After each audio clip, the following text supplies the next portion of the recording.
Chapter 1. Petra, a.k.a. Pink. It's very true. Nobody can make you feel as humiliated as a really close friend can. Yes, we were close. But from that to assuming Seth and I had known each other for years, lived next to each other, went to school together, shared things, and Seth was the most popular guy at our high school, and therefore the most popular guy in my universe, and had all the girls he wanted and all that.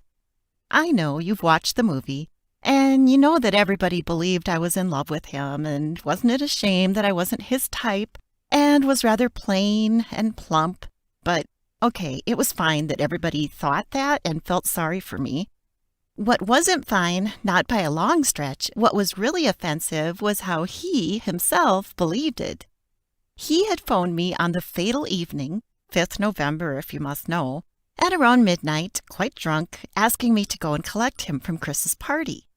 They had invited me, but I was busy writing and I knew how these things went. Because, of course, I was also boring, clever, and studious. I didn't drink and I didn't do drugs. I went to pick him up. I had to borrow my parents' car, but they liked Seth, and I was convinced that at least my mother thought that things would develop between us, and I found him necking a girl. I'd never seen her before. Probably she was from a neighboring town.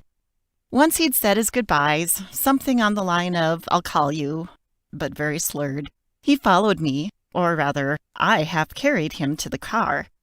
I had to stop once so he could be sick. Then, when I stopped in front of his house to let him out, he turned to me, kissed me on the cheek, lovely experience, still smelling of sick and all, and said the memorable, "You know, Pink, if you ever, I know you don't have a boyfriend, but, if you ever want a bit of a cuddle and a kiss or anything else, anything, really, I'll do it for you." I just pushed him out of the car, feeling sick myself, and I could not sleep after that. Next day it only got worse, although I didn't think that was possible. I hoped he would not remember the comment and didn't even expect or want an apology, but, oh no, that would have been too easy. I tried to avoid him during the day, even decided not to talk about it to my best friends, Lorna and Sylvia. You see, maybe if I didn't talk about it, it wouldn't have really happened. I could just pretend it had been a nightmare and I had imagined it all. I left school without meeting him, and I thought that I had succeeded and was home safe. But no, too much to ask. As soon as I got to my door, I heard somebody running towards me. I didn't even need to turn. I knew it would be him. Pink, hey, I've been trying to catch up with you all day." "You finally have. What do you want?" Listen, about yesterday, I didn't want to make him feel bad about it either. It was my maternal mother-hen instinct towards him that had been developed over years, if not imprinted in my DNA, and I could not switch it off, even when he was vile. I decided to pretend I didn't remember. "Yesterday? The sex thing? Forget it. No, don't get me wrong. That's not... I just wanted to say I meant it. It wasn't a drunken thing. Of course, you don't need to worry about anything. I wouldn't tell anybody about it." I was about to ask him if he was serious, but he was looking solemn and sympathetic. I couldn't come up with anything to say, and he misinterpreted my silence. "You're all right. No need to say anything.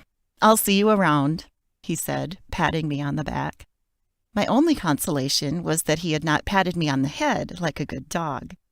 It wasn't much of a consolation, to be honest. I could have screamed, and I actually did when I got into my house and locked myself in my bedroom. I wanted to kill him. Justified homicide, no doubt. I was quite upset for a couple of weeks, trying to avoid Seth to little avail. He seemed completely unaware of my efforts or feelings. I couldn't keep it to myself any longer, and I finally told Lorna and Sylvia. We had also known each other for many years and gone to the same school and class since we were little. Even though Lorna and Sylvia lived in High Ridge, a neighboring town, we had always had similar interests and hung out together, as we didn't seem to easily fit in with any of the usual groups. Studious and bookish, but not repellent. None of us even wore glasses. Plain, but not awfully ugly. Not particularly sporty, but not